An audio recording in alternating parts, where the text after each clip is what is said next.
Hello again, everyone, and welcome back to the NPC Dungeon. Today, we're talking about players again, and it's going to be all about player backstories. Backstories make for an interesting topic because we want them to be interesting, but we also want to leave room for character growth. We want our characters to have a reason for adventuring, but we don't want them to just be super edgy and tragic. And above all else, we want them to be incorporated into the story, so we want to do all of what I just mentioned while leaving openings for the DM to work their magic. Now, quick disclaimer, today's video is not going to be an instruction guide on how to make the perfect backstory, because such a guide doesn't exist, and there's no such thing as the perfect backstory. However, there are a few things that you can do to really make your character's backstory come to life, or at least avoid giving the DM too many headaches. So here are 5 little things to keep in mind when making your backstory, so let's learn something.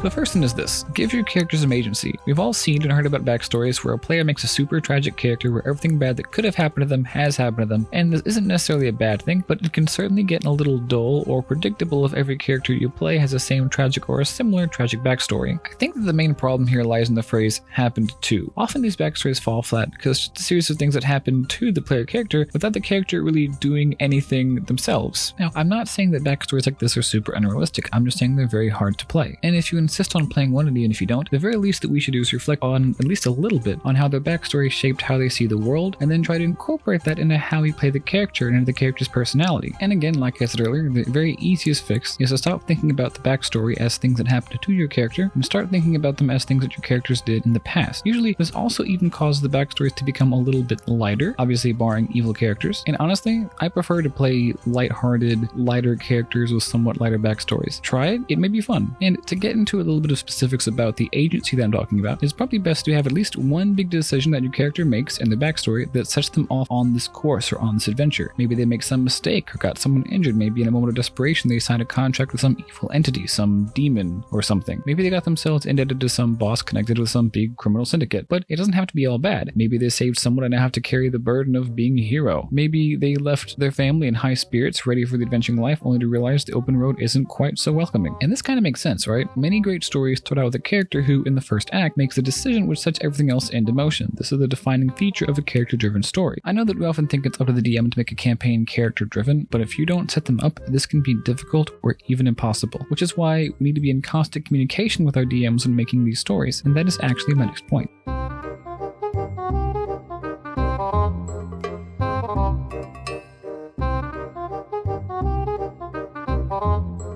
There are many reasons why it's essential to talk about your backstory with your DM. Some of the more obvious ones include allowing them to prepare to align the game with your backstory, giving them a chance to allow your introduction to make sense, and even allowing them to put things in your character's path that will motivate you and them respectively forward. But you also need to be willing to work with the DM on this, just as they need to be willing to work with you as well. And one of the things this entails is an understanding that the game is not a solo act. A good DM will give you plenty of freedom to create your backstory, but even the best DMs can't give you complete freedom. Remember that the backstory that you write takes place in a larger context, in a world that the DM has made. There will be plenty of openings and places and room for you to create within that. Do you want to be part of a merchant's guild? That should be no problem. If your DM doesn't already have one that suits you, the two of you can work one out together. Do you want to be part of a noble house? I'm sure there are plenty of great cities at your disposal. If not, the two of you can make one together. What it's probably best to avoid doing is creating entire worlds that your character comes from. I'm the last to say that the world in any way belongs to the DM, but even I have to draw the line somewhere. If you want a lot of things, by all means, I'm sure your DM won't mind you presenting them to them, but you need to know that it is inevitably going to change, and you need to be okay with that. Your story needs to fit in the overall context. I already mentioned how a good DM will be willing to change their world to suit you, just like how the DM often has to change their story with little decisions that players make, but even so, there are still some ideas that are just too extravagant maybe to be worked in as they are, and the DM's world can only bend so much. Just as a good DM should be willing and excited to compromise with their world and their story, to see changes happen in their world and their story, so should you. Welcome the collaboration and see what the backstory becomes in this context. It might be even better than what you initially had intended. You never know. So in summary, talk through any ideas you have with the DM, because I can guarantee you that anything that you either don't tell them or are unwilling to budge on will not make it into the story. And don't we, after all, want our backstories to come into play in the story? And with that, let's move on to my next point. It goes right along with that last one, and it's all about cooperating with your DM.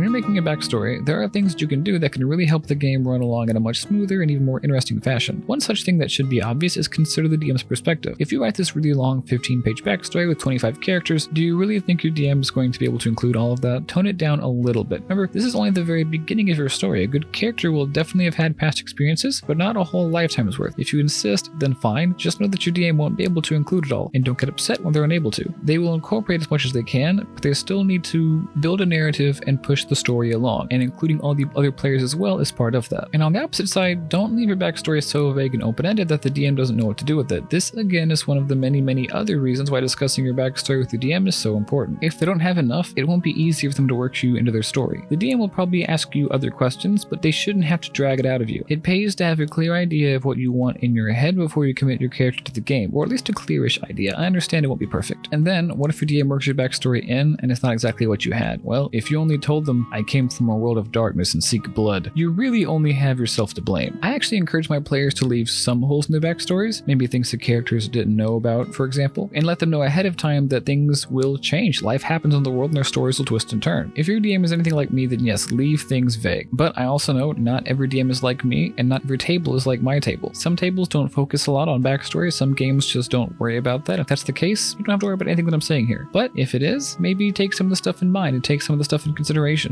One reason why you might want to do that is because sometimes the adventure might fall flat and you won't know what to do with your character. And that brings me to my next point.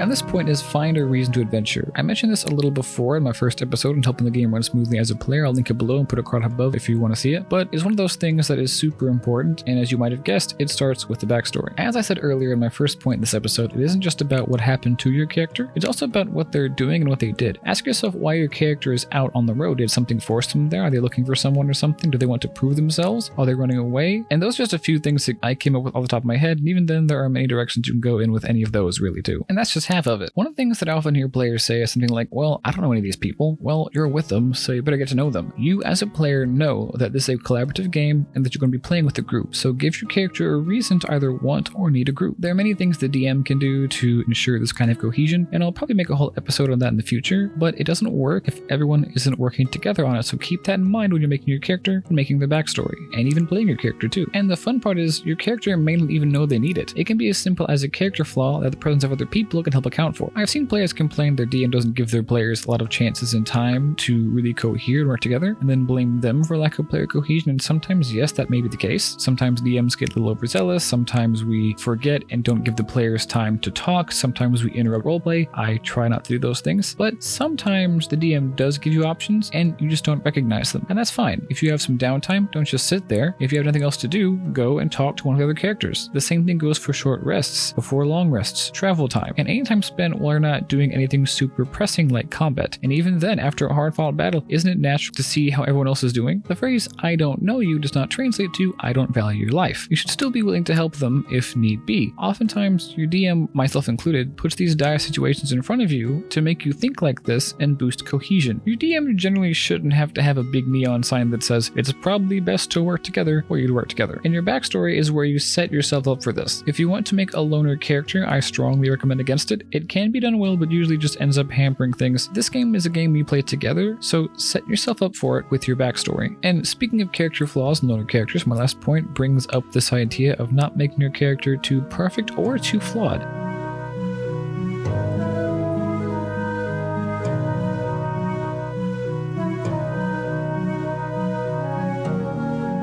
Many people just leave this advice as don't make your character perfect and give them flaws, but some people take this way too far, and that's just how you get those really tragic, edgy characters I was talking about earlier. This is why I like to say to give them a little bit of both. People aren't simple, and our characters shouldn't be either. I'm not saying make your character super conflicted and trying to hold back a demon inside of them or something like that. I'm just saying that your character could be really selfish and greedy, but also really principled, well-mannered, and respectful. They like having things, but they aren't going to steal or manipulate to do it. Or maybe they love attention and are very theatrical, but have a soft spot for strange stray animals and orphan children and stuff like that. And this doesn't just go for your character. Try to give the other characters and your backstories a little bit of complexity as well. Trust me, it goes a long way. But that's it for that. My story this week is going to be all about a backstory that I wrote a while back for a character of my own, so be sure to check that out. Also, feel free to come back next week where I'll talk a little bit about how I prepare for a session and tell a little bit more about Brynwyn, a character that I played not too long ago. So until then, let's learn something.